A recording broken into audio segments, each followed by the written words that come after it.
الحمد لله رب العالمين والعاقبة للمتقين والصلاة والسلام على سيد المرسلين محمد وعلى آله وصحبه أجمعين.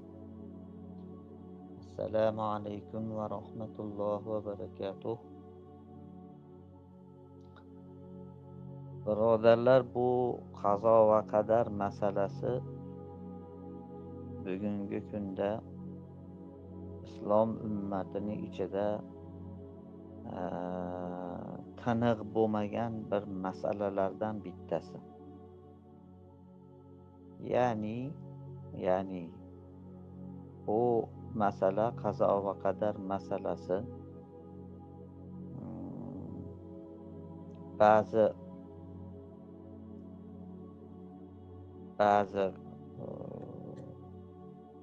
tomonlari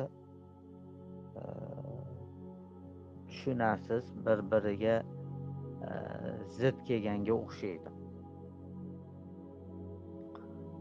Buni sababi shundaki, qazo va qadar deb shu ikkala so'zni bitta qilib aytish, qazo va qadar deb aytish, shu formulirovkasi Rasulullohni davrida va sahobalarni davrida bo'lmagan. Bu qadar so'zi ishlatilgan hadislarda, oyatlarda qazo so'zi ishlatilgan alohida va bulardan shu lug'aviy yoki shar'iy ma'nolari ko'zda tutilgan. Endi ana shu Qur'ondagi kelgan qadar va qazo so'zlarini qazo va qadar masalasiga aralashtirib yuborganligi uchun o'rtada tushunmovchilik paydo bo'lgan. Endi oxirgi paytlarda alhamdulillah islom olamidagi ummatning ichidagi ba'zi olimlarimiz bu masalani ko'tarib tiniqlashtirish uchun chuqur o'rganib chiqishgan. Alhamdulillah bugungi kunda bu masala tiniqlashgan. Lekin ummatni hammasiga yetib borgani yo'q. Shuning uchun bu tema haqiqatda dolzarb temalardan biri, mavzulardan biri. Endi nimaga bunday desa, chunki qazo va qadar temasini tiniq bilmagan kishi islomni ko'tarib da'vat qilishlikda ozgina zaiflashib qoladi. Ya'ni islom dushmanlari yoki ba'zi bir tushunishda xohlagan insonlar shu temani ko'tarishib bu temani taniq bilmagan da'vatchilarni tupikka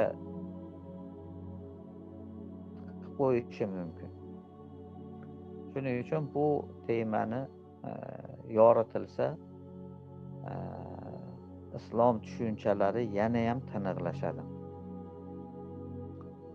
Alloh subhanahu va taolo bu qadar so'zini Qur'onda ishlatgan, lekin bu lug'aviy ma'noda. Masalan, Alloh subhanahu va taolo aytadiki, faqadara alayhi rizqoh. Alloh insonni rizqini qadaro o'lchab qo'ydi deydi. Qadaro degani o'lchadi, bichdi, bir tartibga soldi degan ma'nolarda ishlatiladi. Bu yerda o'sha Alloh rizqini o'lchab qo'ydi. U har bir narsani rizqi o'lchangan. Ana shu o'lchov degan ma'noda ishlatiladi. Yana Alloh subhanahu va taolo aytadiki, allazi xalaqa fasawwa vallazi qaddara fahada. Ya'ni Alloh shunday zotki, hamma narsalarni yaratib, uni bir-biriga moslashtirib, vallazi qaddara, keyin uni o'lchovlarini qo'yib, fahada, so'ng yo'lga soldi, ishga soldi degan. Ya'ni biz ko'ramizki, koinot hammasida tartib, intizom bor. Ana shu tartib muayyan o'lchovlar asosida tartibga solingan. Mana shu tartiblashtirishlikda, o'lchashlikda Alloh taolo qoddaro deydi. O'sha arab tilidagi so'z bu. Endi bu so'z bilan qazo va qadar temasini o'rtasida aloqa yo'q. Nimaga desa, chunki qazo va qadar mavzusi sahobalarning davrida ko'tarilmagan. Ulardan keyin musulmonlar o'sha islomni yoyib, grek va fors faylasuflari bilan to'qnashgandan keyin avvalida musulmonlar ularni falsafalarini o'rganmadi. Avvalida musulmonlar Qur'oni sunnatni mahkam tutib, Qur'oni sunnatni ularga yetkazishlikka e'tibor berishdi. Vaqtlar o'tishi bilan ular bilan diskussiyalar, munoqashalar olib borilgandan keyin musulmonlar ularni fikrlarini noto'g'riligini tushuntirib berish uchun ularni falsafasini ham o'rganishni boshladi. Va bu falsafalarda ular tarjima qilishni boshlashdi keyin. Va bu falsafalar tarjima bo'lib musulmonlarning orasiga arab tilida kirib keldi. Va ummatlar orasida ana shu falsafani qanchalik ko'p bilsa, shunchalik bilimdon deb hisoblanadigan bo'ldi. Endi ularni falsafalarini o'rgangandan keyin, demak, ularni orasida qizg'in bahs bo'lib kelayotgan mavzular musulmonlarning orasiga o'tdi. Ya'ni ular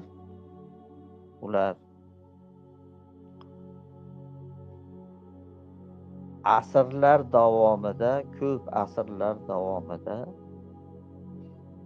u kofir faylasuflari dindorlar bilan bahslashardi. Alloh hamma narsani belgilab qo'ygan bo'lsa, insonni bu dunyoda insonni ixtiyori bormi, yo'qmi? Yoki inson qilayotgan ishlari inson tomonidan yaratilyaptimi, Alloh tomonidan yaratiladimi? Yoki inson o'zini amali natijasida bir narsani paydo bo'lsa, bir narsani paydo qilsa, undagi o'sha narsa, paydo bo'lgan narsa u insondanmi, Allohdanmi degan mavzularni ko'tarishib, mana shu borasida ular asrlab bir-biriga nima deydi, isbotlab shunaqa qilishadi. Endi bu mavzu musulmonlarning orasiga ko'chdi. Musulmonlarda bu mavzudan avval, bu sahobalarning davrida bu holatlar tiniq edi.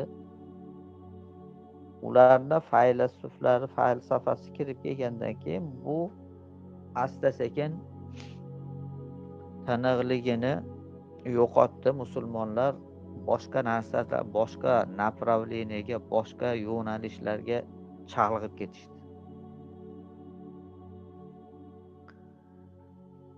Shuning uchun bu masala bugun dolzarb masalaga aylanib qoldi. Endi qazo masalasi, qazo ham alohida Alloh subhanahu va taolo Qur'onda qazo so'zini ishlatgan va bu lug'aviy ma'noda ishlatilgan. Alloh subhanahu va taolo aytadiki: "Va iza qada amron fa innama yaqulu lahu kun fayakun." Agar Alloh bir ishni hal qilgan bo'lsa, bir ishni xohlasa, bir ishni bo'lishiga qaror qilsa, Alloh unga aytadiki, bo'l deydi, tamom u bo'ladi deyapti. Ya'ni bu yerda qadoni ma'nosi hukm qilsa, qaror qilsa degan ma'noda. Va yana bir oyatda aytadiki: "Va qada robbuka alla ta'budu illa iyyah." Robbing hukm qildi. Nimaga? Faqat Allohgagina ibodat qilishlikka. Allohdan boshqaga ibodat qilmasliklariga hukm qildi.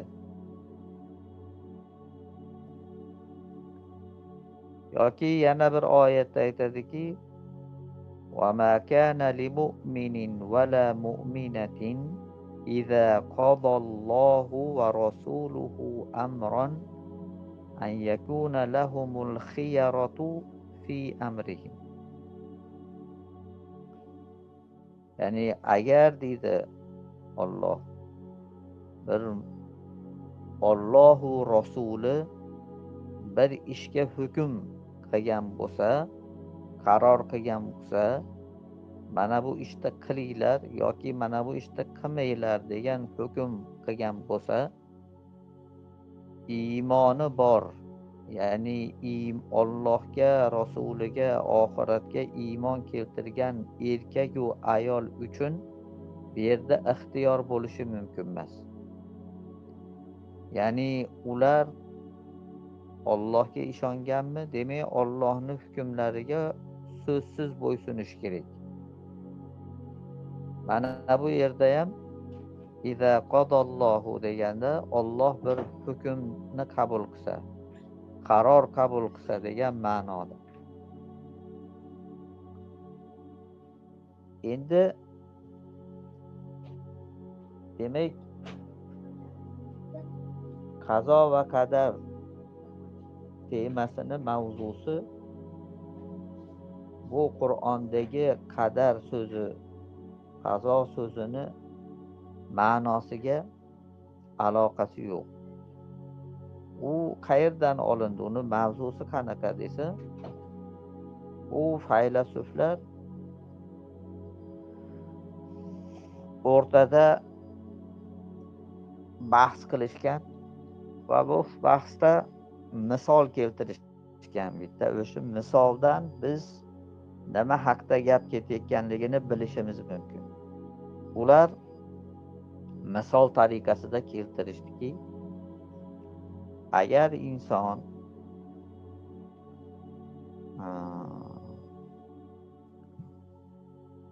o'choqqa o'tni yoqib, qozonda osib, unga yog'ni quysa, yog' qizigan yoqqa un,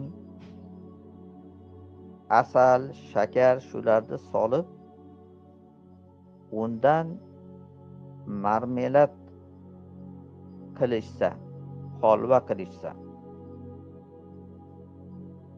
mana shu yerda shu insonni qilayotgan ishi insonni o'zidanmi, inson o'zi o'sha qilayotgan ishlarini o'zi yaratyaptimi yoki Alloh yaratyaptimi? Olloh qilyaptimi? Ya'ni bu yerda inson mana shu qilayotgan ishlarini o'zi ixtiyori bilan qilyaptimi yoki yo'qmi? Va buni natijasida, u amalni natijasida paydo bo'lgan holva u insondanmi yoki Ollohdanmi deb mana shu borada ular bahs qilishgan. Bittasi aytgan, bu insonni qilayotgan ishlarini hammasi Olloh qiladi, Olloh bajargan, Olloh uni yozib qo'ygan, belgilab qo'ygan. Shuning uchun insonni bu yerda ixtiyori yo'q deyishdi. Demak, u oxirida chiqqan holva ham Olloh yaratdi, Olloh qildi, insonni hech qanaqa bu yerda roli yo'q deyishdi. Boshqalari esa yo'q, insonni o'zidan buni deyishdi. Mana shu borada bahs ketgan. Endi shu bahs musulmonlarga ham o'tdi, musulmonlarda orasida ham ketdi va musulmonlarda orasida shu bilan demak insonda qilayotgan ishlari Lavhul Mahfuzda belgilab qo'yilgan. Demak, undan boshqacha bo'lishi mumkin emas. Bu yerda insonda hech qanaqa ixtiyori yo'q deyishdi. Ba'zilar aytishdiki, yo'q, insonda ixtiyori bor. Inson o'zi xohlab qiladi. Faqat Olloh uni shu qilayotganda bo'ldirib beradi, xohlayotganda, qilayotganda deyishdi. Bahs mana shu haqda ketdi. Ya'ni bu yerga Ollohni yaratishi, Ollohni bilimi, Lavhul Mahfuzda yozilganligi, Ollohni xohish istagi hammasini qorishtirib tashlashdi. Natijada bitta xulosaga kelisha olmadi keyin. Ya'ni ana shu insonni qilayotgan ishini Olloh yaratdimi, inson yaratdimi degan narsani qo'yishdi. Bu insonda qilayotgan ishlari Ollohning xohishi bilan bo'lyaptimi yoki Ollohning xohishi bilan bo'lmayaptimi deyishdi.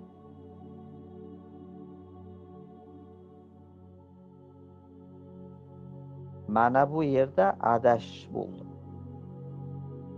Endi bu yerda to'g'risi qanday desa, to'g'risi shundayki, Alloh subhanahu va taolo hamma narsaga qodir. Alloh subhanahu va taolo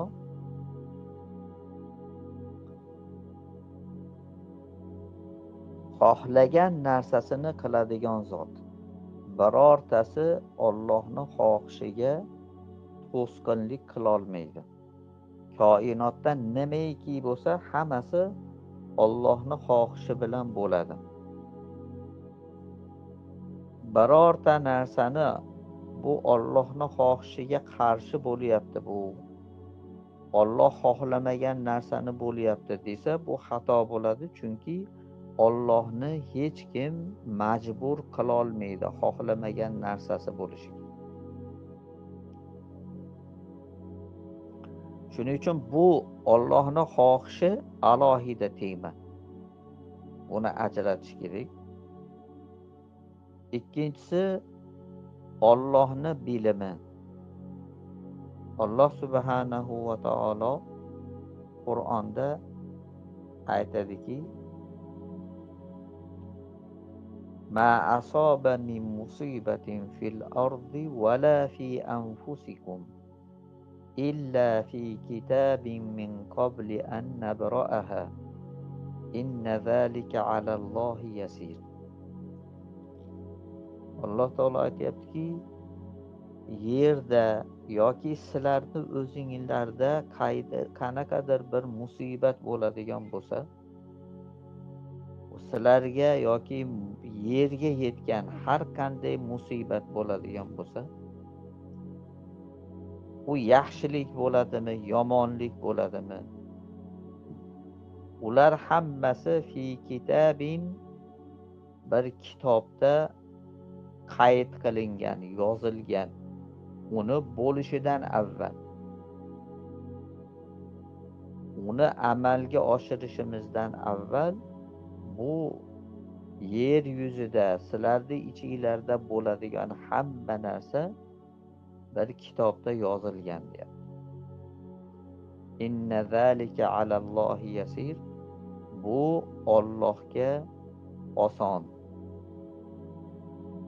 Ya'ni tasavvur qilinglar, biz insonlar kelajakda nima bo'lishini bilmaymiz.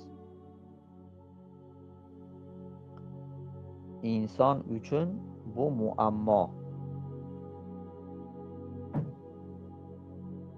Kelajakda inson bilganda edi, u boshiga tushadigan musibatlardan avvalroq unga tayyorgarlik ko'rgan bo'lar edi. Inson buni bilmaydi, bilolmaydi. Endi Alloh hamma narsaga qodir, hamma narsani biluvchi Alloh aytayaptiki, bu narsani biz bilamiz hammasini deyapti. Bu insonga og'ir, lekin Allohga oson.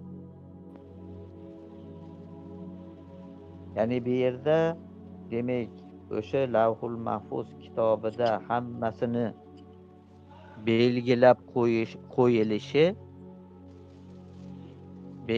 qo'yilishi bu Allohni hamma narsani bilishligiga dalolat qilishligini aytyapti. Yana boshqa oyatda aytadiki, Estaizu billah, qul lan yusibana illa ma kataballohu lana huwa maulana va alallohi falyatawakkalil mu'minun.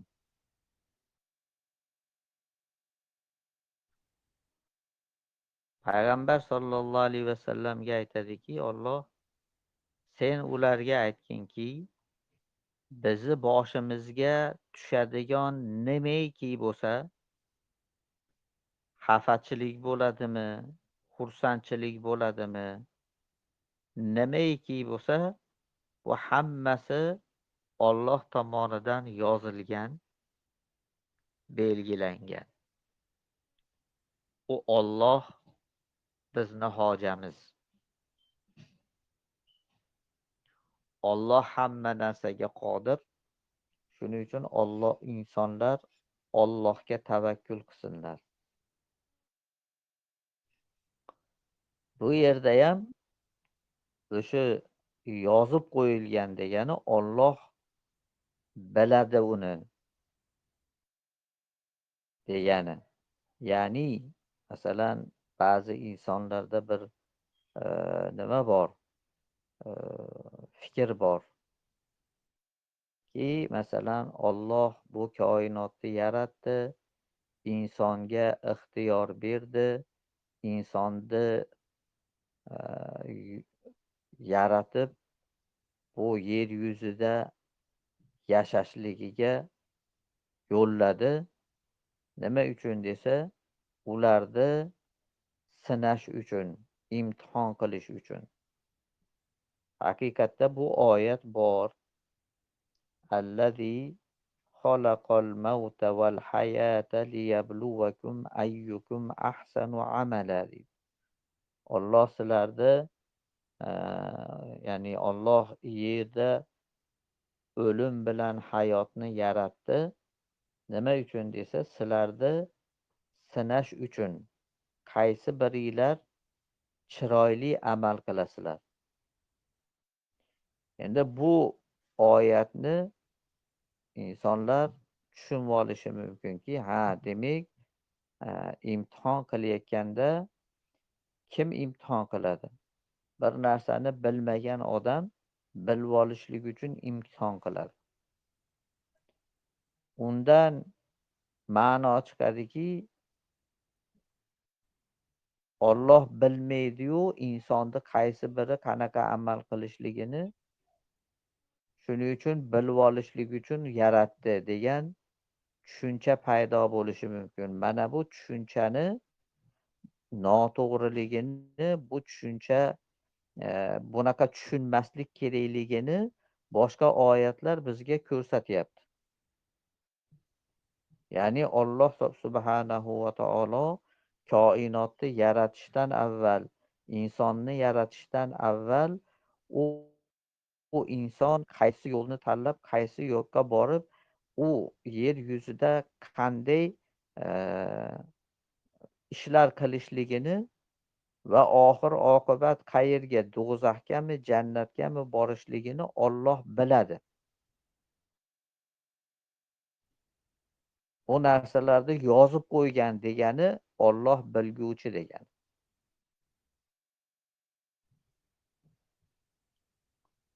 Endi buni insonni ixtiyori, hayotdagi qilayotgan ishlaridagi ixtiyorga ega bo'lishi bo'lmasligiga uni aloqasi yo'q. Mana bu kitobda belgilab qo'ygan ekan, undan boshqacha bo'lmaydi ekan desa, uni bu yerga aralashtirgan bo'lsa, yo'q, unday emas. Alloh taolo hamma narsani bilguvchi zot. Ya'ni insonga Alloh subhanahu va taolo hayotda insonga ixtiyor bersa, o'z ixtiyori bilan qaysi yo'lni tanlashini Olloh biladi. Ana shu narsani Olloh aytyaptiki, bu sen o'ylama Olloh bilmaydi deb. Olloh seni yaratishdan avval seni qanday yashashligingni bilib, uni yozib qo'ygan degan ma'no.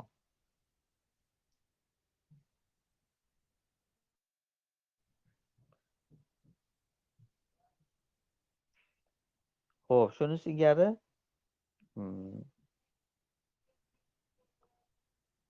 bu yerda mana Qur'on oyatlarini tushunishlikda biz shunday tushunishimiz kerakki, ular bir-biriga zid bo'lmasin. Agar bir-biriga zid tushunayotgan bo'lsak, demak bizni xatoyimiz u. Chunki Alloh subhanahu va taolo mana Niso surasida aytadiki, Astag'izu billah, afala yatadabbarunal Qur'an walau kana min indi g'ayrillahi lavajadu fihi ikhtilafan kathira.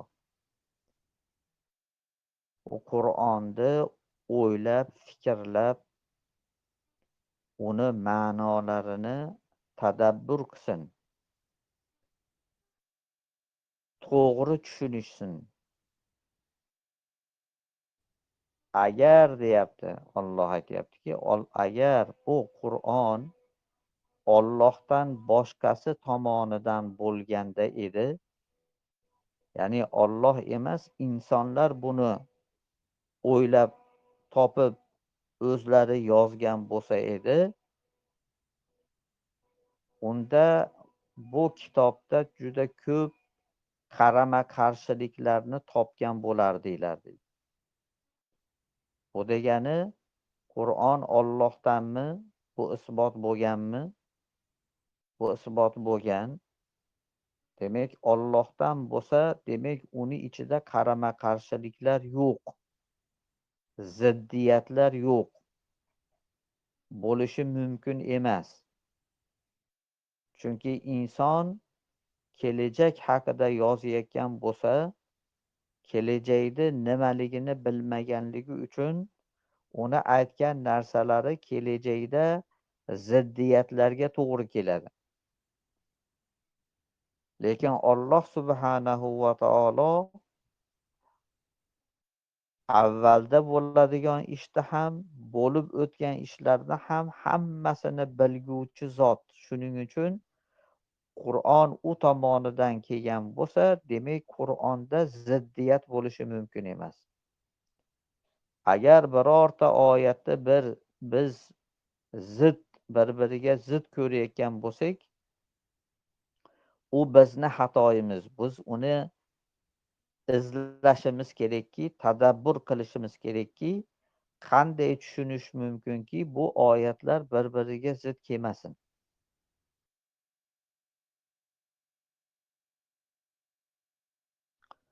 Shuning uchun endi masalan mana bu oyatlarda ba'zi e, musulmon olimlari tomonidan e, e, noto'g'ri tushunganligi shu yerdaki, demak hamma narsalar lavhul mahfuz kitobida belgilab qo'yilgan bo'lsa, demak ana shunday bo'ladi. Bu hayotda insonni qilayotgan ishlari hammasi belgilangan, undan boshqacha bo'lishi mumkin emas. Demak inson ixtiyorga ega emas degan xulosaga chiqishgan. Mana bu esa voqega va boshqa Allohning oyatlariga zid.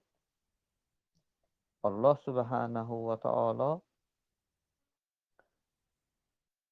boshqa oyatlarda aytadiki,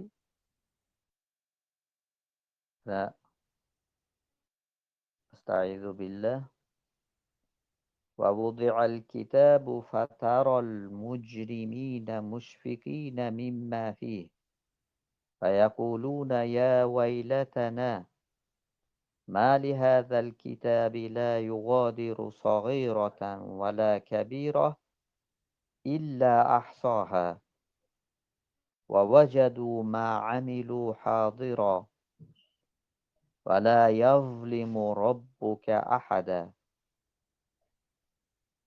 Kahf surasini 49-oyati. Alloh taolo aytayaptiki, qiyomat kuni har bir insonni amallari yozilgan kitob qo'yiladi.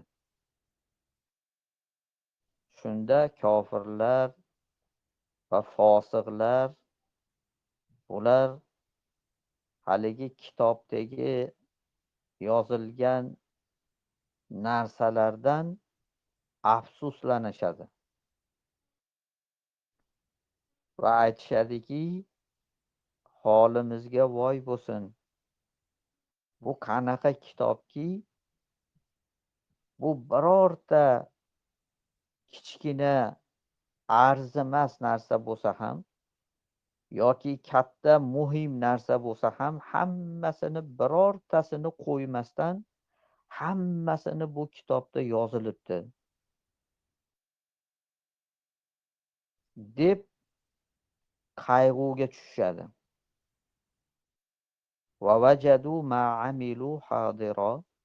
Va ular mana bu dunyoda qilgan amallarini, yaxshi yomon gunoh amallarini hammasini ana shu kitobda hozir suratda shu yerda bor holatida topishadi, yozilgan holatda.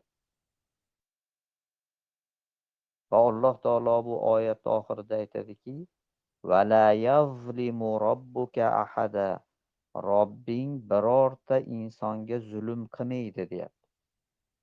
Bu degani, senlar o'zlaring mana shu ishlarni qilishgansan, o'zlaring xohlab qilishgansan, senlarga Alloh imkoniyat bergan, shu imkoniyatdan to'g'ri foydalanmasdan Allohning buyruqlariga zid ish qilishgansan. Alloh senlarni jazolasa, u senlarni majburlab qo'yib turib keyin jazolamaydi.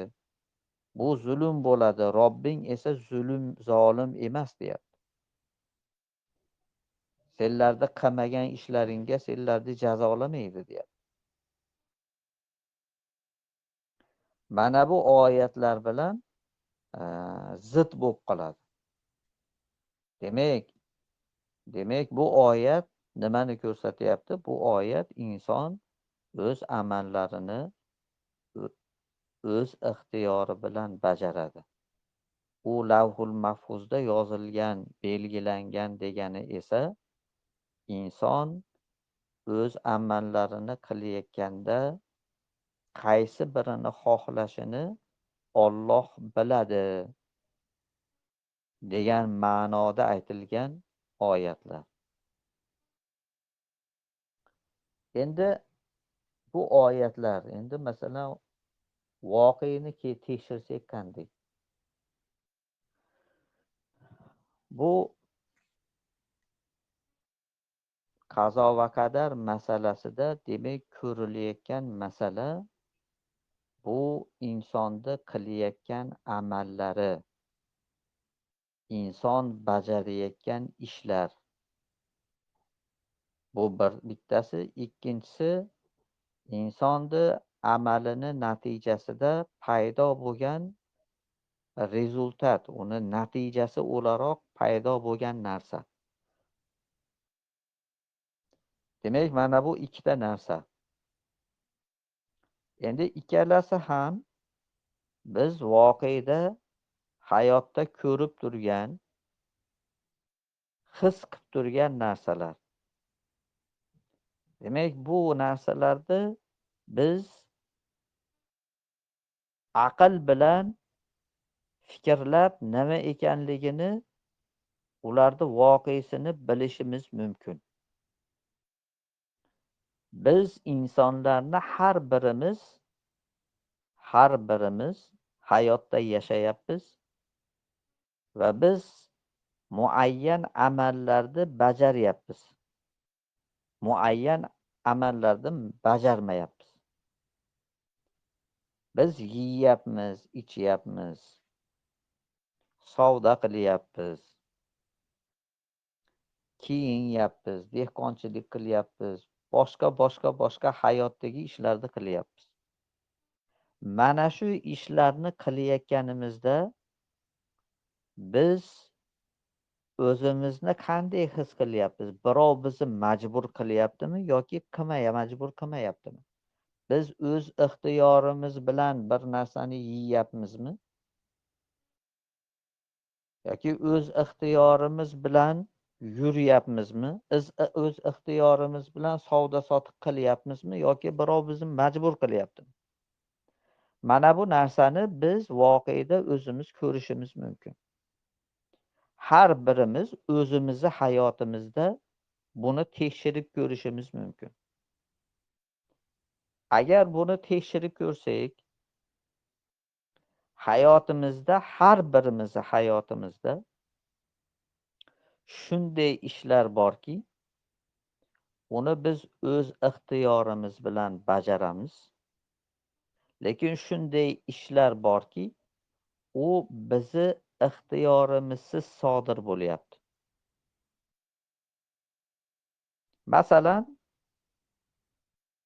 Masalan, biz o'z ixtiyorimizsiz tug'ildik. Tug'ilishimiz, mana bu dunyoga kelishimiz bizni ixtiyorimizsiz bo'ldi.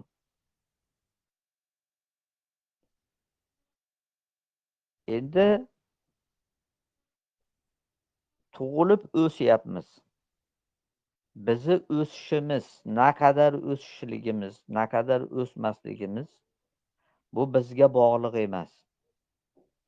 Bizni o'zimizda sodir bo'layotgan ishlar, bular bizni ixtiyorimizga bo'ysunmaydigan narsalar. Nafas olishni xohlasangiz, xohlamasangiz olasiz.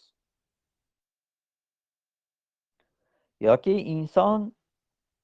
inson yurib ketayotib yiqilib tushadi. U yiqilishni xohlamagan edi. Inson xohlamasa ham kasal bo'lib qoladi. Hech kim xohlamaydi kasal bo'lishni, lekin kasal bo'lib qoladi.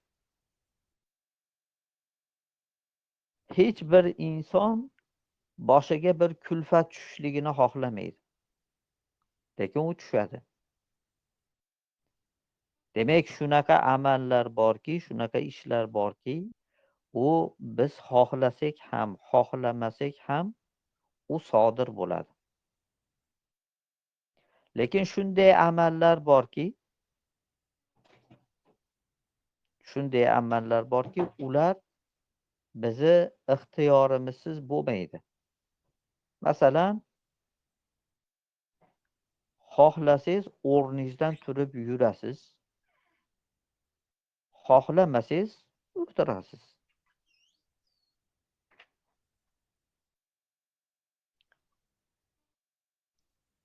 Xohlasangiz suv ichasiz, xohlasangiz choy ichasiz, xohlasangiz boshqa bir Alloh harom qilgan bir ichimlikni ichasiz. Bu yerda har bir inson o'zini erkin his qiladi. Qaysini xohlasam shuni qilaman deydi. Bu voqe. Buni biz his qilib turibmiz. Demak, insonda hayotida ba'zi ishlar bor. U ishlar insonda ixtiyoriga bo'ysunmaydi. Mana bu ishlarni qazo deyiladi. Ya'ni bu ishlar demak biz xohlamasak ham bo'lyaptimi?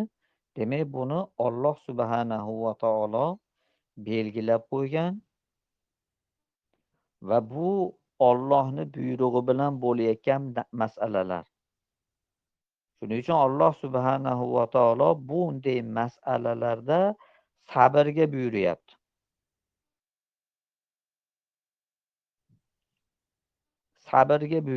Senga kasal kelsa deydi, unga sabr qilib, unga alhamdulillah degin deydi. Alloh taolo aytmayapti, kasal bo'lsang sen gunohkorsan demayapti. Kasallik Allohdan bo'lganligi uchun Alloh taolo kasal bo'lganligimizga bizni javobgar qilmayapti.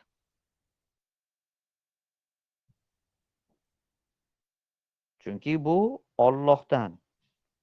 Faqat ana shu kasallikka Allohni bizga bo'lgan mehribonligini, bizga qilgan yaxshiliklarini o'ylab, fikrlab, ana shu Allohni yuborgan mana bu qiyinchiliklariga alhamdulillah deb sabr qilinsa, hamd aytilinsa, mana bu yerda Alloh taolo aytayaptiki, senga ajr bor deyapti. Mana bu yerda insonda ixtiyor bor. Ya'ni Allohga hamd aytish yoki aytmaslik.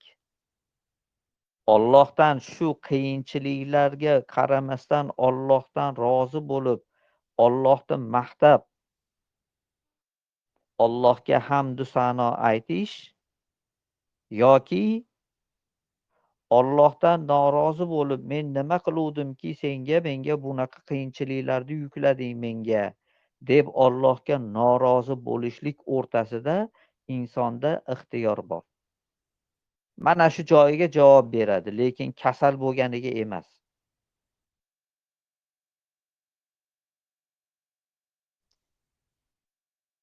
Demak,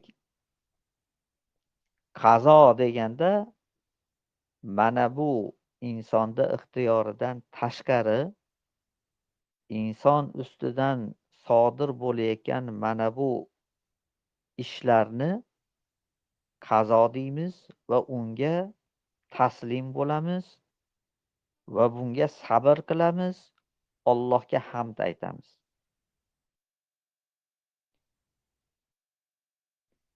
Endi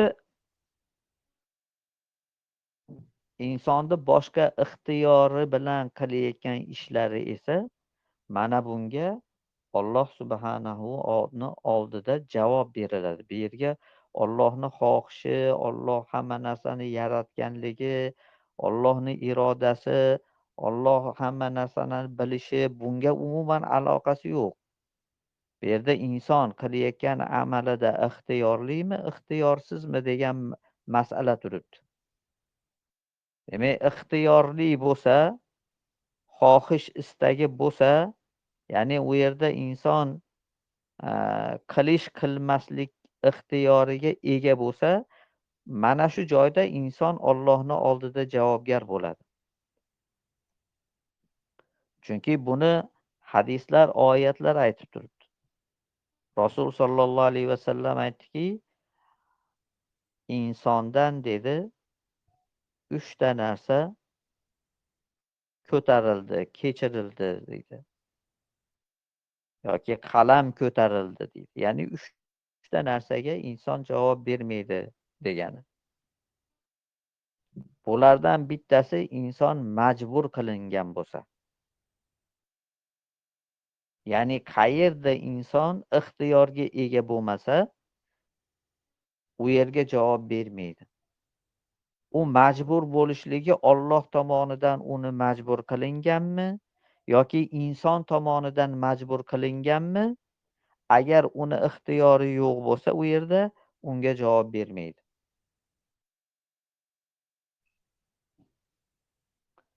Mana bu oyat hadislardan kelib chiqsa yoki Alloh taolo aytadiki, la yukallifullohu nafsan illa wus'aha. Alloh insonga faqat qo'lidan keladigan, imkoniyatga ega bo'lgan narsani yuklaydi. Imkoniyati yo'q bo'lgan narsani insonga yuklamaydi. Ya'ni nafas olmasdan yashashni iloji yo'qmi? Demak, Alloh taolo u yerda aytmayapti, nafas ol yoki olma demayapti. Nafas olishga majbur inson. Nafas olganligiga gunohkor bo'lmaydi. Yoki insonni qorni ochayotgan bo'lsa, qorni ochganligiga javobgar emas. U insonni ixtiyorida emas. Inson xohlasa, masalan, xohlardik 1 oy, 2 oy yemasdan yurishlikka. Yo'q, unday emas, baribir qornimiz ochadi. Demak, qorinni ochishligi Alloh qo'ygan narsa, u yerda inson ixtiyorga ega emas. Shuning uchun qorni ochsa gunohkor bo'lmaydi. Lekin o'sha qorni ochganda nimani yeyish? Oldida harom taom turibdi, halol taom turibdi.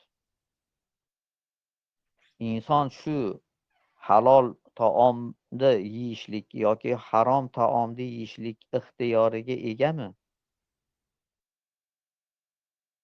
Ixtiyoriga ega bo'lib turib haromni yesa, ana shu yerda Allohning oldida javob beradi.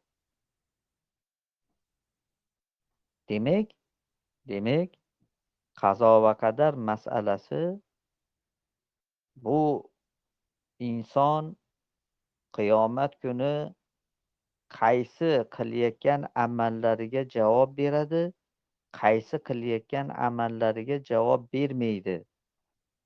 Mana bu masala turibdi. Shu masalani qazo va qadar masalasi deb qaraladi va unga to'g'ri yondoshilgan bo'ladi. Endi ikkinchi masala, demak ikkinchi masala qaysi qoldi? Insonni amalini natijasi o'laroq paydo bo'lgan narsa. Ya'ni masalan inson bir ximiyaviy laboratoriya qilib, aytaylik bir modda paydo bo'ldi.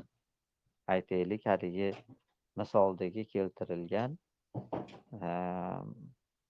holva paydo bo'ldi.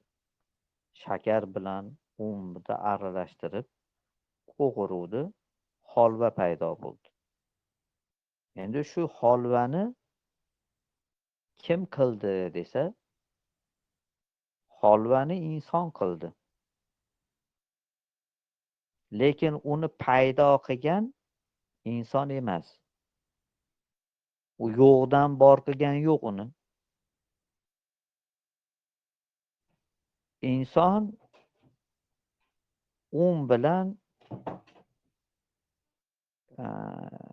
shakarni yoki asalni aralashtirib yog'da qo'g'irdi. Shu bilan mana bu mahsulot paydo bo'ldi. Endi narsalar bir-biridan nima bilan farq qiladi? Narsalar bir-biridan xususiyati bilan farq qiladi. Unda xususiyati boshqa, bu asalni xususiyati boshqa, yog'ni xususiyati boshqa.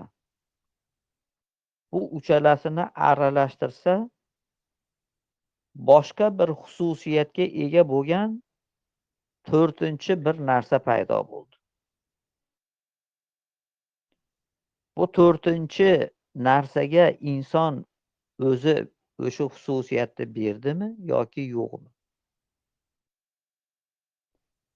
Mana bu nuqtadan turib agar tekshiradigan bo'lsak, inson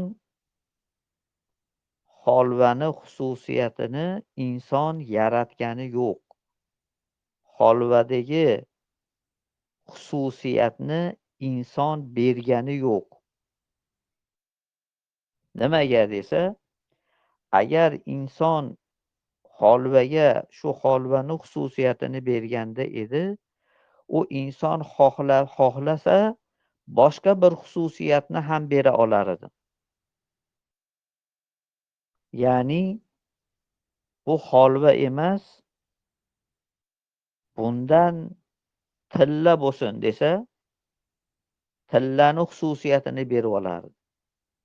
Ya'ni insonni o'ziga qanaqa xususiyatli narsa paydo bo'lsa, kerak bo'lsa, ana shu xususiyatni berib, uni paydo qilardi. Unday emas. Inson ana shu biz aytgan mahsulotlarda aralashtirayotganda 1000 marta xohlasa ham, 1000 marta xohlamasa ham ana shu holva paydo bo'ladi. Undan boshqa narsani hosil qila olmaydi. Boshqa narsani xususiyatini holvaga bera olmaydi. Demak, mana shu masalan qadar deganda ular mana shuni ustida bahs qilishgan. Demak, qadar insondanmi, Allohdanmi deganda o'sha narsadagi xususiyat insondanmi, Allohdanmi degani. Albatta bu Allohdan, chunki inson agar u xususiyatni berganda boshqa xohlagan xususiyatini bera olar. Unday emas. Demak, qadar, ya'ni mana bu narsalardagi xususiyatlar hammasi Alloh tomonidan. Qazo esa insonda ixtiyorisiz hayotda sodir bo'layotgan voqea, hodisalar inson uchun qazo. Ya'ni bu qazo Alloh tomonidan sodir bo'ldi deymiz va unga sabr qilamiz, Allohga hamd aytamiz. Lekin biz o'zimiz ixtiyorimizga ega bo'lgan amallarda esa biz bosh qotiramiz. Buni qanday qilsam to'g'ri bo'ladi va Alloh bizdan rozi bo'ladi. Alloh subhanahu va taolo Qur'onda bu borada aytadiki: "Fa amma man tag'o va atharal hayatad dunya." Kimki deyapti Alloh haddidan oshsa, ya'ni Alloh qo'ygan chegaralardan chiqsa, ya'ni Alloh taolo mana bu harom degani, unga yaqinlashma degani. Demak, ana shu haromni inson bosib o'tsa va asarol hayotad dunyo va mana bu dunyo hayotini xohlasa, mana bu dunyo hayotida yaxshi yashab qolishlikni tanlasa, oxiratni emas, lish bi mana shu dunyoda men yaxshi yashasam bo'ldi deb shu dunyo hayotini tanlasa, mana bu yerda isor deydi, osor. Asarol hayotad dunyo deganda shu yerda tanlash, ixtiyor qilish ma'nosi bor. Ya'ni mana shu dunyo hayotini u ixtiyor qilsa, oxiratni menga keragi yo'q desa, fa innal jahima hiyal ma'va, albatta jahannam uni joyidir deydi.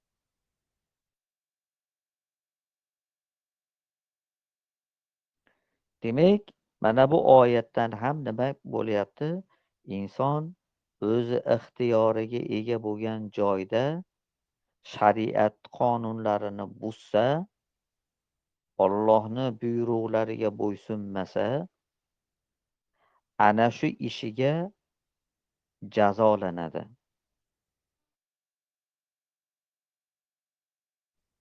Va amma man xofa maqoma robbihi, kimki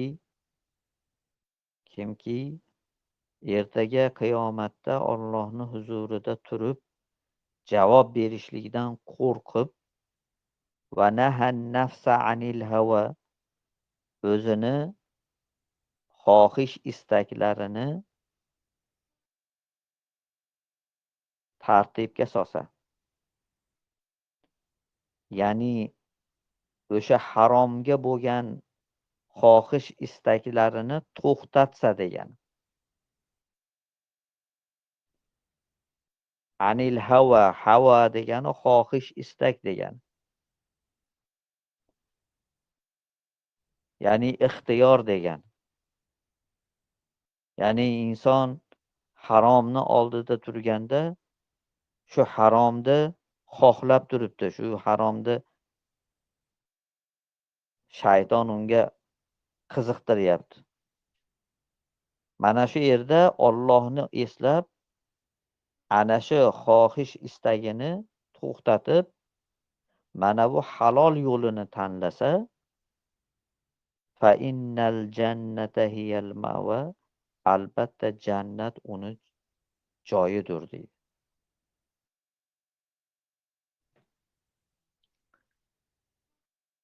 Demak,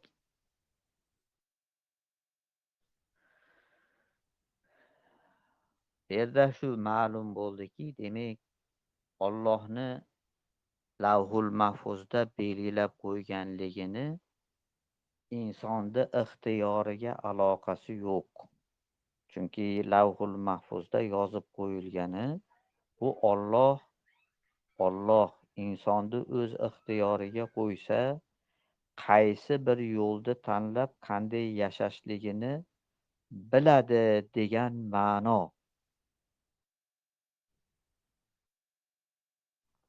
U insonni o'sha lavhul mahfuzda yozilgan boshqacha yo'l inson tanlay olmaydi degani emas. Alloh insonni o'z ixtiyoriga qo'ysa, qaysi yo'lni tanlashligini bilguvchi zot.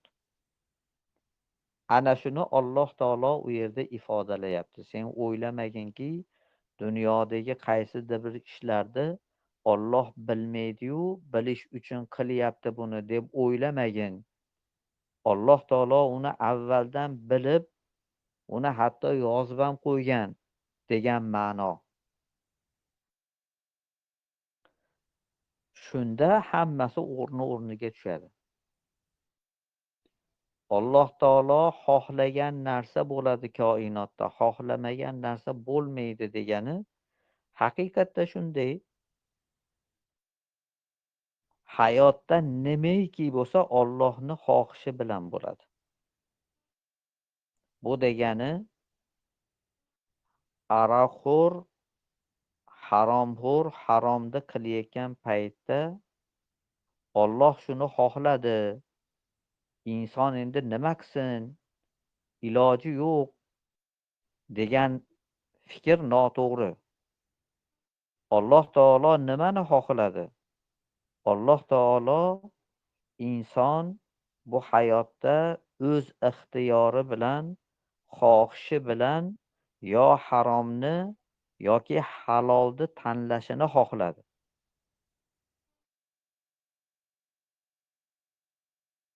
Alloh insonga to'g'ri yo'l bilan noto'g'ri yo'lni ko'rsatib turib, aytdiki, xohlasang mana bu to'g'ri yo'l bilan bor, jannatga bor.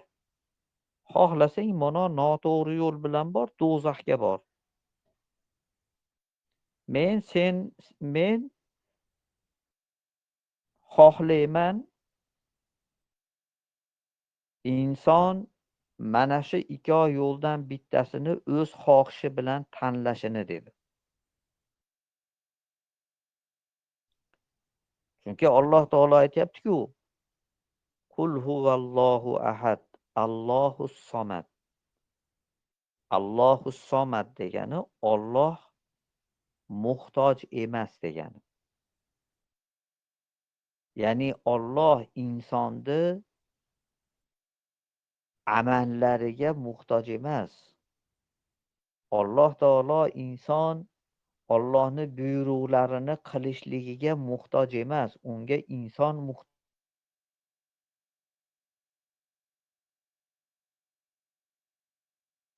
harom ishni qilishligi bilan Allohni bir narsaga majburlagan emas.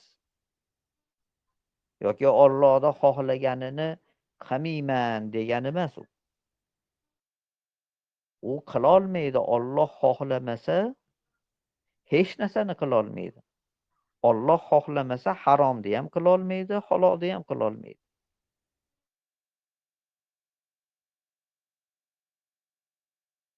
Xohishida emas. Koinot Allohning xohishi bilan bo'ladi. Gap insonni o'zini xohishida. Yani ishini xohlab qilyaptimi? Gap shu yerda. Agar inson o'sha qilayotgan ishini majbur bo'lib qilayotgan bo'lsa, kimdir uni majburlayotgan bo'lsa, unda emas. Lekin u qilayotgan ishini halol bo'lishligiga imkoniyati bo'la turib, harom yo'lini tanlayotgan bo'lsa, mana shu yerda inson Allohning oldida javobgar bo'ladi.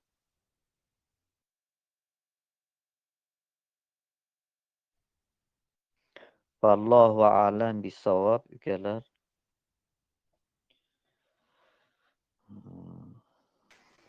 Alloh rozi bo'lsin ustoz.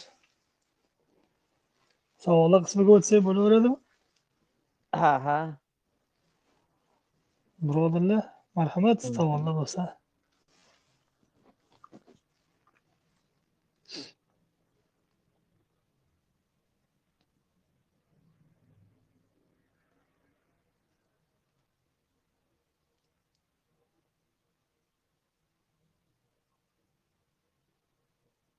Assalomu alaykum va rahmatullohi va barakatuh.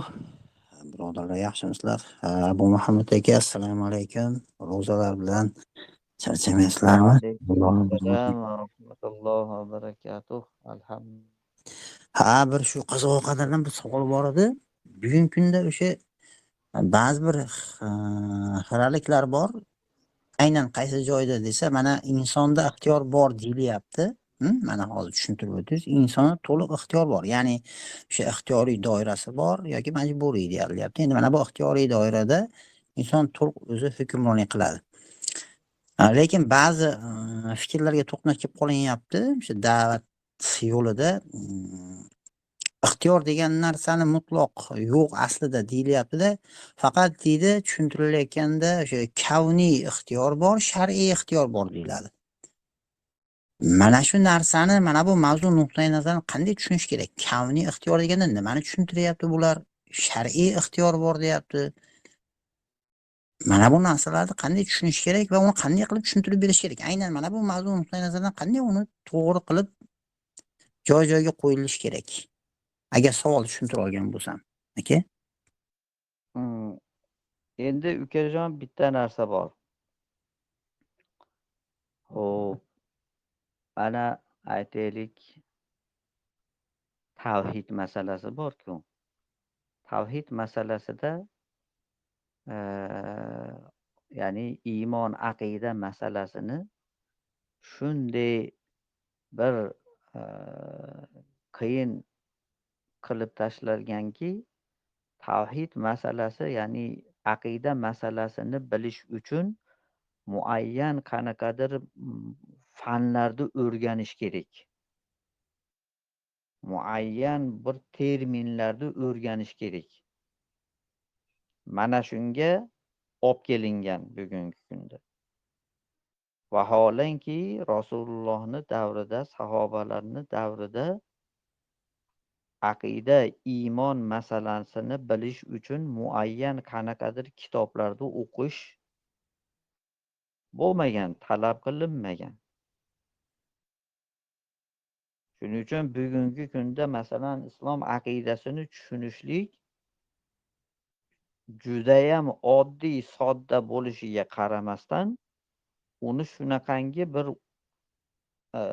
nima deydi, chigal qilib tashlanganki, uni bilish uchun muayyan qanaqadir kitoblarni o'qish kerak, muayyan terminlarni yodlash kerak.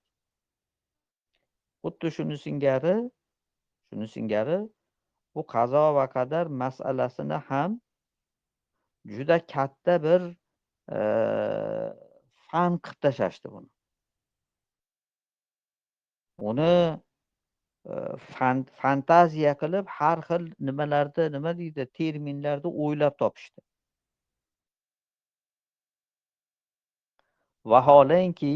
Vaholanki qazo va qadar masalasi eng sodda, oddiy masala. Mana aytdim-ku, biz har birimiz ana shu qazo va qadar temasini ichida yuribmiz. Ya'ni har birimiz hayotda yashayapmiz, muayyan postupkalarni, muayyan amallarni qilyapmiz. Ana shu biz qilayotgan amallar haqida gap ketyapti.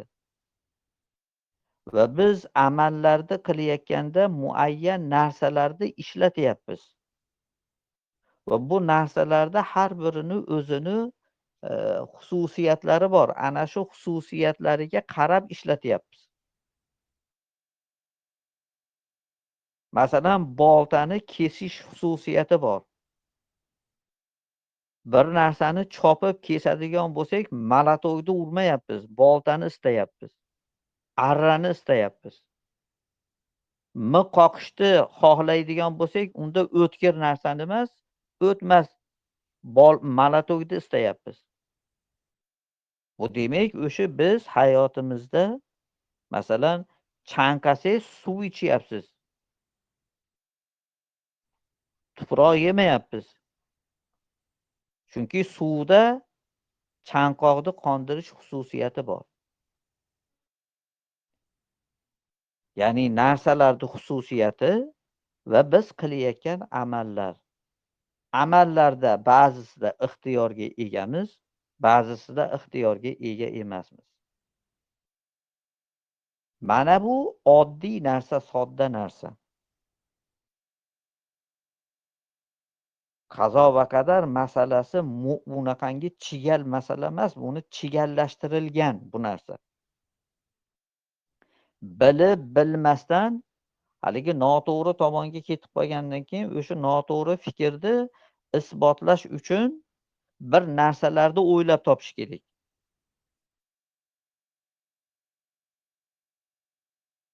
Shuning uchun u terminlarga e'tibor bermaylar. Masalan, misol uchun o'sha olimlar nima uchun buni soddalashtirishdi? Chunki o'shanaqa terminlarni mana mantiq deymiz, filosofiya.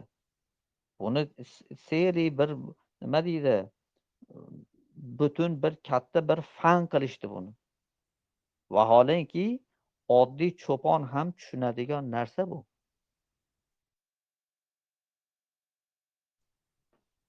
Shuning uchun qazo va qadar temasini biz u filosoflar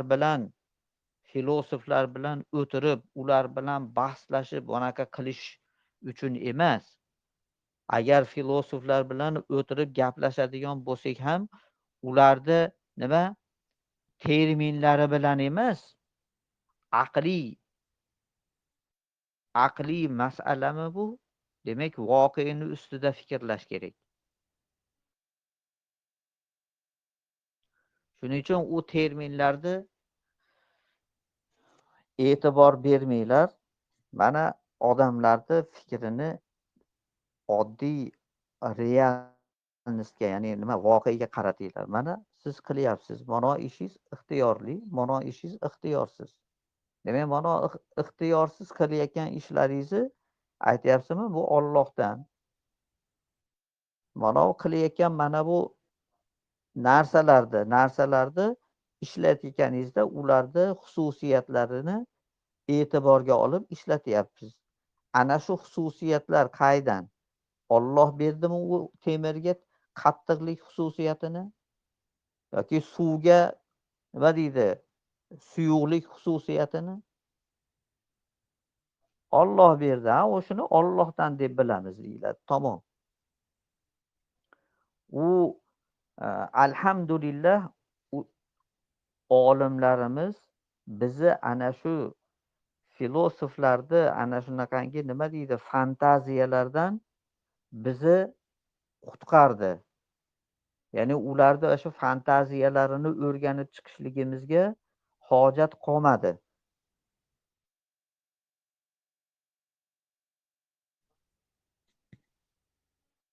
Shuning uchun u masalan unaqa nimalar ko'p. Masalan ba'zi nima olimlar aytadi, Alloh deydi eng asosiy narsalarni belgilab qo'ygan. Mayda chuyda narsalarini u belgilanmagan, lavhul mahfuzda yozilmagan. Bu qanday, qayerdan keldi bu gaplar masalan? O'zi fantaziya qilyapti-da endi u. Alloh taolo vaholanki Qur'onda hamma narsa u kitobda yozilgan deyapti.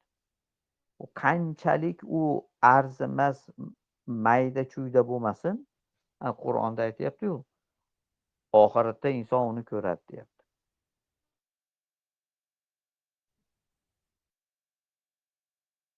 Shuning uchun ukajon u filosoflarning terminlari, ularga e'tibor bermaslik kerak. Men shunday deb bilaman. Alloh rozi bo'lsin aka. Aka, menda ham bir savol bor edi. Xo'p.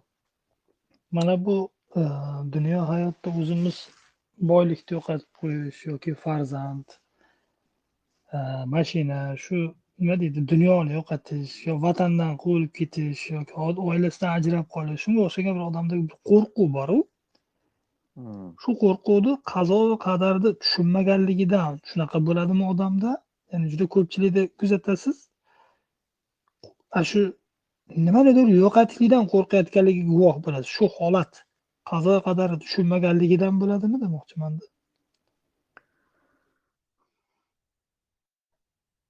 Inson robot emasda, masalan bir robotni qolsangiz, robotda o'shanaqa hissiyotlar yo'q.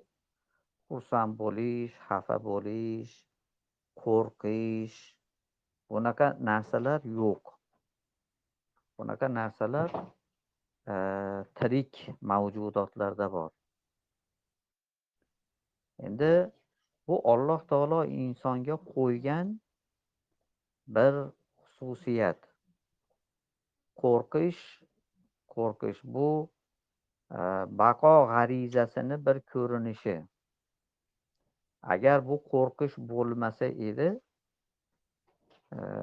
unda hayot nima deydi, chiroyli bo'lmas edi. Tasavvur qiling, insondagi og'riq bor-ku, tanadagi. Bu og'riq insonni o'sha tanasini himoya qilishga majburlaydigan, turtadigan bir narsa.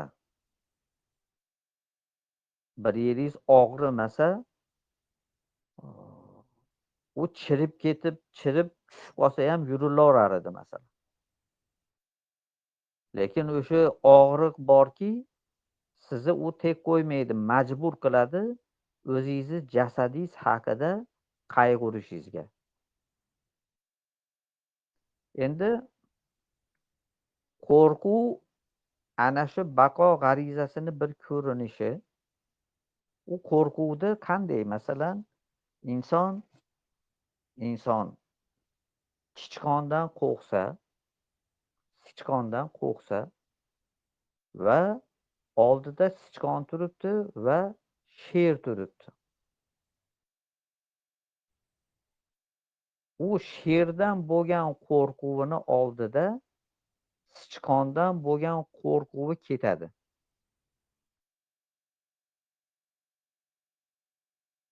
Ya'ni qo'rquv qaysi biri kattaroq bo'lsa,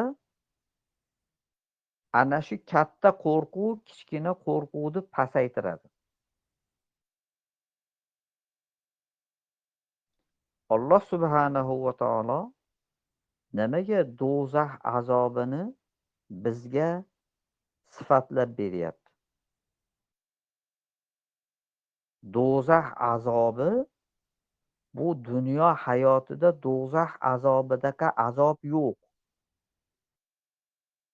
Do'zax azobini shunday sifatlayaptiki, unaqa azob yer yuzida xohlasa ham bo'la olmaydi, bo'lishi mumkin emas. Xohlasa ham unaqa azobni hech kim bera olmaydi.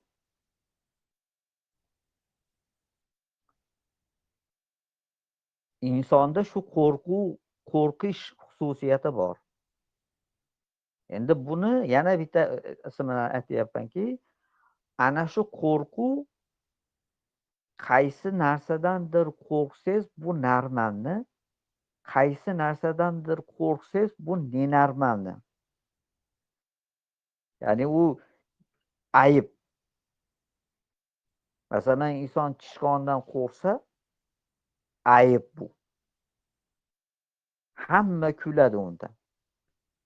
Lekin xavf bor. Sichqon tishlab olishi mumkin. Lekin shunga qaramasdan undan qo'rqib sichqonga qarshi kurashmasa, nabarot undan qochadigan bo'lsa, u kulgili holat bu. Lekin endi sherdan qo'rqsa, sherdan qochsa, bu hamma buni nima deydi? Qabul qila oladi masalan, uni hech kim ayblamaydi, ustidan kulmaydi. Chunki sher kuchli. Bu hayotdagi holatda aytyapman men.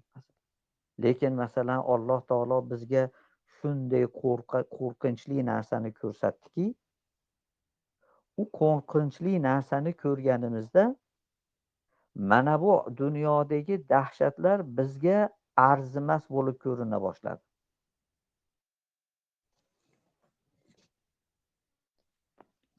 Ya'ni do'zaxdagi azob tugamaydigan azob. Do'zaxdagi azob o'lim yo'q u yerda. Alloh taolo aytadiki, kullama nadijat juluduhum baddalnahum g'ayraha deydi. Har safar bir ularda bir terisi kuyib qovjirab qolsa, biz ularga yangi teri beramiz deyapti. Boshqa teri beramizki, ular azobdan qutulmasin. O dunyoda siz bilan bizni kuydirsa ham, boring o'tga tashaydimi yoki kislotaga tashaydimi, u yerda kuyasiz, o'lasiz, tamom, qutulasiz azobdan. Lekin do'zaxda o'lim yo'q. U azob davom etaveradi. Demak, ana shu do'zaxdan ko'proq qo'rqiladi.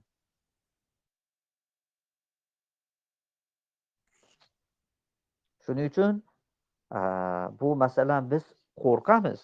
Aytaylik, turmaga tushishdan qo'rqasiz. Nima deydi, qiyinchilikdan qo'rqasiz. Bu tabiiy narsa bu. Bu gunoh emas bu. Lekin ana shu do'zax azobiga, abadiy azobga olib boradigan narsani do'zaxdan qo'rqib tashlashni tashlamasdan dunyodagi arzimagan bir dahshatli deb uni qilmaslik, mana bu noto'g'ri. Ya'ni masalan aytaylik, farz turibdi. Da'vat qilish farz deylik. Da'vat qilsangiz sizni qolmaydi. U yerdan chiqib ketishni iloji yo'q. Endi da'vatni to'xtatyapsiz. Da'vatni to'xtatsangiz do'zax azobi bor. Da'vat qilaman desangiz, bu turma turibdi. Endi o'zingiz o'ylang, qaysi biri tanlanadi? Ya'ni da'vatni qo'ysangiz, u do'zax azobi.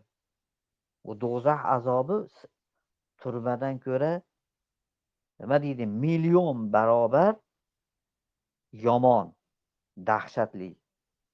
Turmaga kirsa odamga nima ovqat beradi, joy beradi yotgani, chanqasangiz suv beradi. Do'zaxdachi ular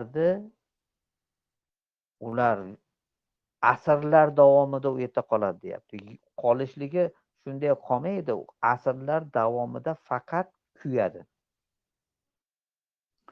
Kuyadi, yangi teri chiqaveradi, yana tugayadi, yana teri chiqaveradi.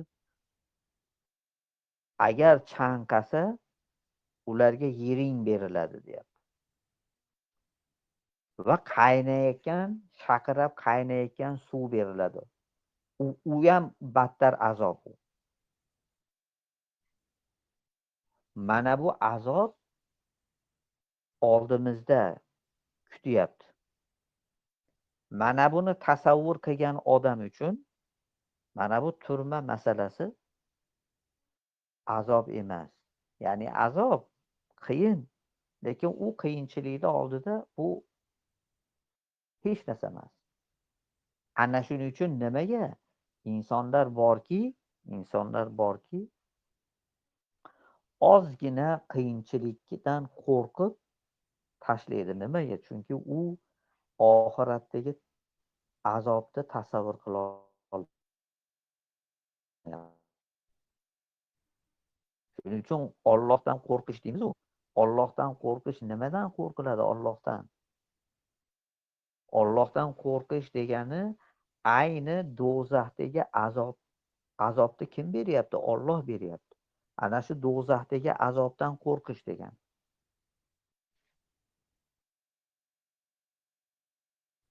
Uning uchun demak o'sha nima, unga ishonish kerak, do'zax azobiga. Uni bilish kerak. Bu haqda ko'proq o'ylash kerak, fikrlash kerak. Mana buni qilsam nima bo'ladi, qilmasam nima bo'ladi? Shuning uchun hayotda masalan insonning zaifligi ham bor-da endi masalan. Inson hali boshida aytdim, robot emas deb. Robot emas deganligim, masalan robot bitta nimaga programmaga qo'ysangiz ketaveradi. Lekin inson unday emas. Inson qayerdadir zaiflik qo'yadi. Qayerdadir mahkam turadi. Bu insonni zaifligi. O'sha Alloh taolo aytayapti-ku, va xuliqal insanu zoifa deydi. Inson zaif, shunaqa nimjon qilib yaratildi deyapti. O'sha qayerdadir zaiflik qilib qo'ygan chog'ida ham Alloh taolo aytyaptiki, sen tavba qilib mendan kechirim so'ra, men seni kechiraman deyapti. Asosiysi kurash bo'lish kerak. Kurash bo'lsin. Inson, har bir inson o'zini imkoni boricha ana shu do'zax azobidan qo'rqishlikni o'ziga nima qilsin, doim fikrida tursin shu narsa. Shunda u kuchli odam bo'ladi. Bu degani u qo'rqmaydi degani emas, baribir qo'rquv bo'ladi. Qaysi narsadan ko'proq qo'rqishi muhim. Xo'p, vallohu a'lam bis-savob. Alloh rozi bo'lsin ustoz. Vaqtlar tugab qolyapti. O'zimda yana bir savolim bor edi, shuni berib olay. Keyin birodarlar shunaqa qilamiz. Shunaqa shoshqaloqman aka. Yo'q. O'zim qiziqqan narsani darrov bilib olgim keladi. Mana bu aka nima borku, juda ko'pchilik odamlar, musulmonlar asosan men shu gapga duch kelamanda, aytadiki, peshonamizga shu ishlar yozilgan ekanda, shu qonunlar ostida yashashlikka majbur ekanmizda deb qolishadi-da. Mana shu tomanda rostdan ham ikkilanish bo'ladi. Ya'ni bugungi nizom ostida yashashlikka bu insoniyat majburmi yoki ixtiyorlimi? Agar majbur bo'lsa, majburiylik jihati ham bor bo'lsa, buni ham, agar ixtiyori bo'lsa, ixtiyoriylik jihatini ham bir ochib bersiz. Ya'ni mana bu nizomlar ostida yashayotgan xalqqa nisbatan bu xalqni ustida ixtiyor bormi, yo'qmi? Ya'ni qazo qadar mavzusiga nima qildimda, aka, shuni menda rostdan ham nimasi bor. Shuni so'rab oladi. Endi masalan, xalifalik davlatini bugungi kunda yo'q ekanligi, bo'lmasligi biz uchun qazo. Chunki biz xohlaymiz uni va harakat ham qilyapti kimlardir. U bo'lmayapti. Shuning uchun biz aytamizki, Allohni nusrati deymiz. Allohni nusrati bizni qo'limizda emas-ku. Allohdan so'rayapmiz, masalan, Alloh shu xalifalik davlatini bergin. Endi mana shu tomoni bizni xohlayotganligimiz va uni xohlasak ham bo'lmayotganligi va unga intilsak ham bo'lmayotganligi bizga qazo. Lekin bu masalaga nisbatan insonni pozitsiyasi qanday bo'lishi kerak? Bu qazo deb turib tek qo'yish kerakmi? Yo'q, albatta. Xalifalik davlatini bo'lishligini Alloh subhanahu va taolo aytdi. Va in tansurulloha yansurkum. Agar sizlar Allohga yordam bersanglar, sizlarga Alloh yordam beradi, deyapti. Demak, bu masalani ikki tomoni bor. Inson tomonidan qilinadigan joyi bor va Alloh tomonidan bo'lgan joyi bor. Chunki Alloh taolo aytayapti, sizlar yordam berasizlar, keyin men yordam beraman. Ine bo'ladi u narsa. Shunda ine qadaminglar mustahkam bo'ladi. O'sha xalifalik bo'ladi, shariat bo'ladi, aziz bo'lasizlar, dunyoda quvvatli bo'lasizlar. Demak, bu masalani bir tomoni insondan, ikkinchi tomoni Allohdan. Insondan bo'lgan tomoni qaysi? Inson bunga intilishi, uni o'ylashi, fikrlashi va Alloh subhanahu va taolo mana shu xalifalik yo'q paytida, yo'q bo'lgan vaqtda nima qilish kerak? Qaysi narsalarga intilish kerak?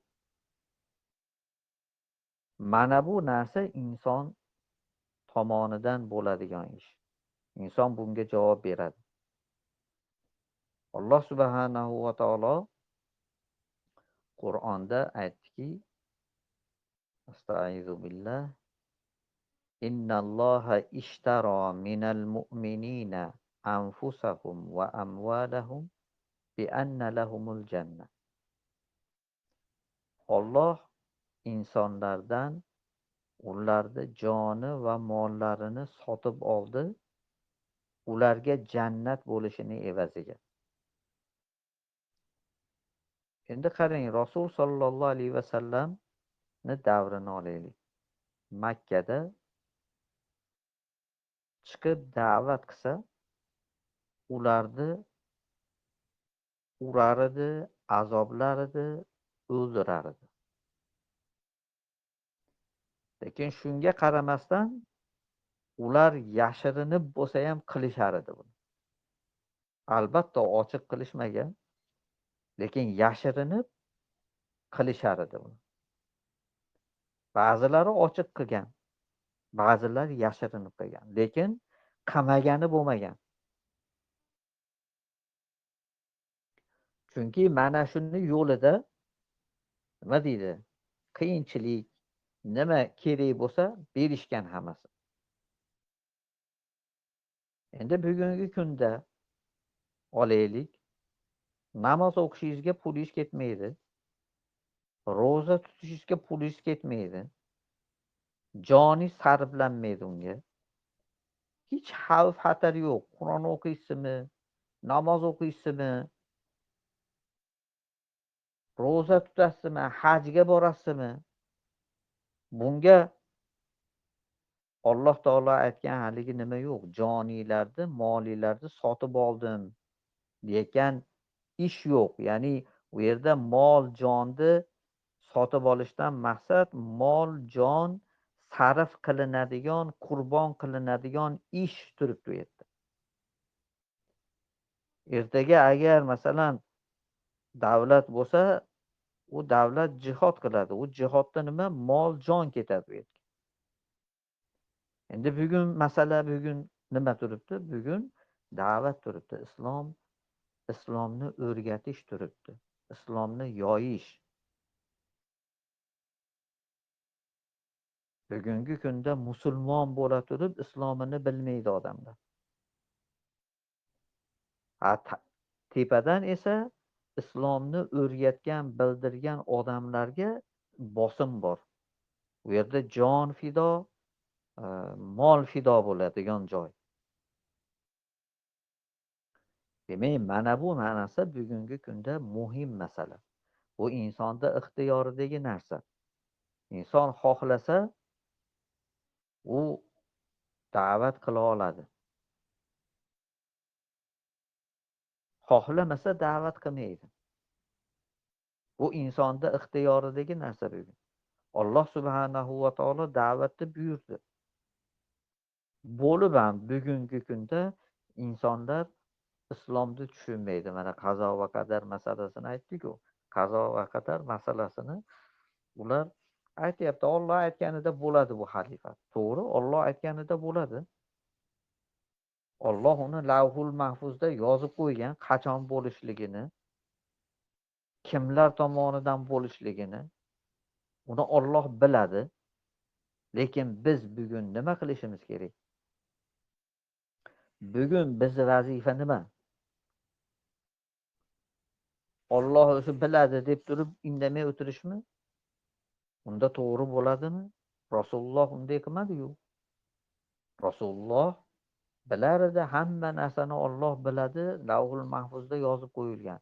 Lekin shunga qaramasdan Rasululloh chiqib da'vat qildi. Rasulullohni nimalar qilishdi? O'ldirishga tayyor bo'lishdi. Sahobalar indamay o'tirishmadi, Lavhul Mahfuzda bo'ladi, o'shanda kelganda bo'ladi o'zi deb kutib o'tirishmadi-ku. Shuning uchun bugungi kundagi masala nima? Qachonki musulmonlar islomini yaxshi tushunsa, bilsa, Allohning oldida nimaga javob beradi, nimaga javob bermaydi, bu narsalarni yaxshi bilsa, shunda hayotdagi ko'p muammolarimiz, masalalarimiz, problemalarimiz yechiladi. Va oxiratimiz obod bo'ladi. Vallohu a'lam bis-savob ukajon. Alloh rozi bo'lsin. Ustoz, birodarlar, savol bo'lsa marhamat endi.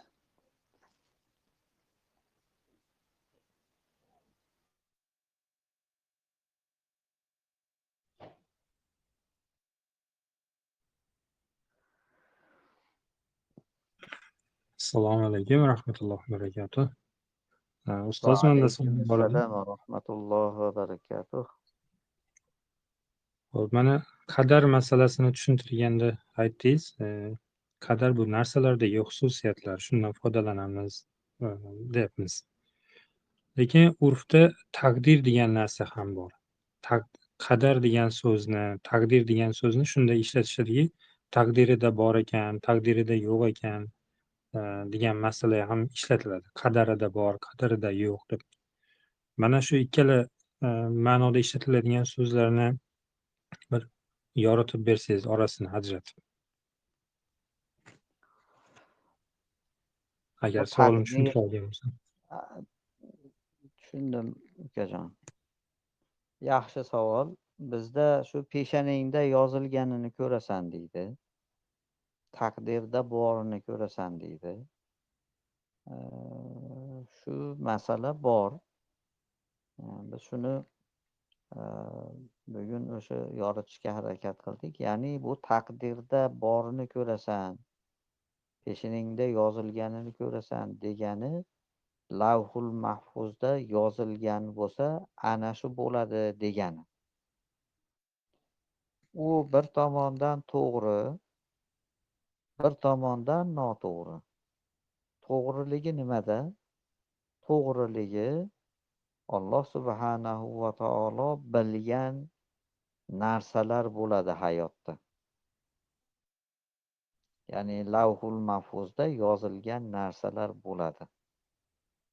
Bu haq. Ya'ni Alloh insonni yaratib, qaysi inson bu hayotda yashab qanday yashaydi, qaysi ishlarda qiladi, qaysi ishlarda qilmaydi va oxir oqibat u qayerga boradi, do'zaxgami, jannatgami, bularda hammasini Alloh biladi. Shu ma'noda taqdirda yozilgan, ya'ni Alloh bilgan narsadan boshqasi bo'lmaydi. Shu ma'noda aytilsa to'g'ri. Endi lekin inson taqdirda peshanamizda yozilgani shu ekan. Biz endi bunga majbur ekanmiz. Bizni bu yerda hech qanaqa aybimiz yo'q degan ma'noda aytsa bu noto'g'ri. Chunki inson ixtiyorga ega. Bir amalni qilayotgan paytda u lavhul mahfuzda yozilgan taqdirdagi narsa buni aralashtirmasdan shu ishni qilishim yaxshimi, qilmasligim yaxshimi? Alloh meni mana shu ishni qilishga buyurganmi yoki qilmaslikka buyurganmi? Yoki menga ixtiyor berganmi? Xohlasang qil, xohlamasang qilma deb. Bu ishni qilsam shariat qonunlariga to'g'ri keladimi, kelmaydimi?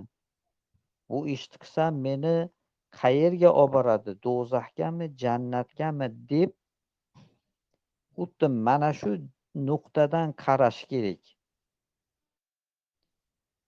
Endi u lavhul mahfuzda yozilgani bo'ladi deb xohlagan o'zi masalan aroq ichishni xohlab turibdi.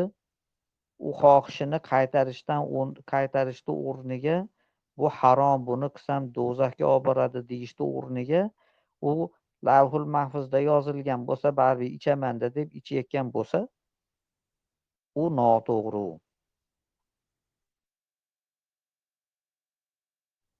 Yoki masalan lavhul mahfuzda yozilgan bo'lsa o'sha aytilgan paytda baribir musulmonlar kuchli bo'ladi, xalifali bo'ladi deb bugun endi men nima qilaman, hech narsa qila olmayman desa bu noto'g'ri. Bugun senga nima buyurilyapti?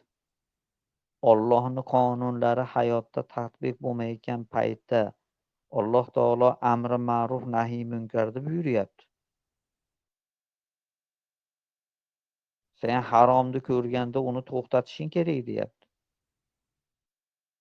Farzni qilmayotganini ko'rsang uni farzni qilishga chaqirishing kerak deyapti.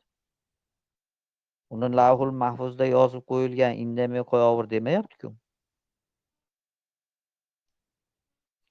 Shuning uchun peshonamizda yozilganini ko'rishligimiz u aniq.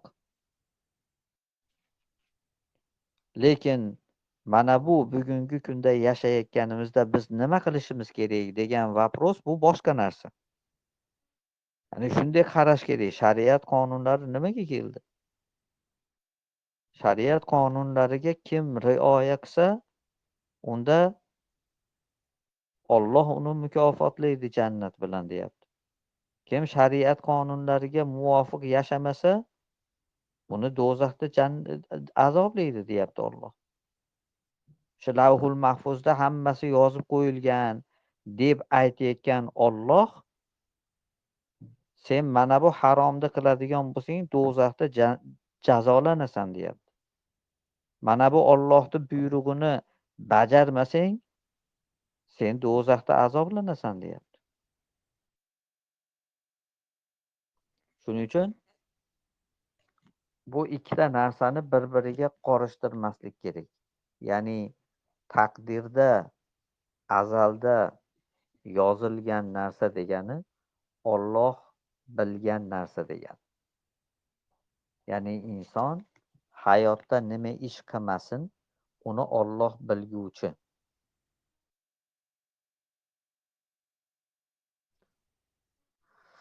Vallohu a'lam bis-savob. Ukajon tiniq bo'ldimi yo yana tiniqlashmadimi? Yana agar tiniqlashmasa savol bering tiniq bo'lmagan joyiga. Yo'q, tushundim. Alloh rozi bo'lsin, tushundim ustoz, rahmat. Alloh rozi bo'lsin.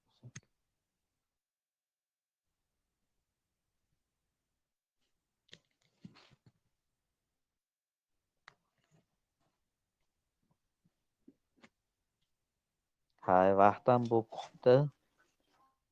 Alloh hammalaringdan rozi bo'lsin. Sizu bizdan Alloh rozi bo'lsin, qilgan yaxshi amallarimizni qabul qilsin, xatolarimizni Alloh kechirsin. Alloh islom ummatiga birlik bersin.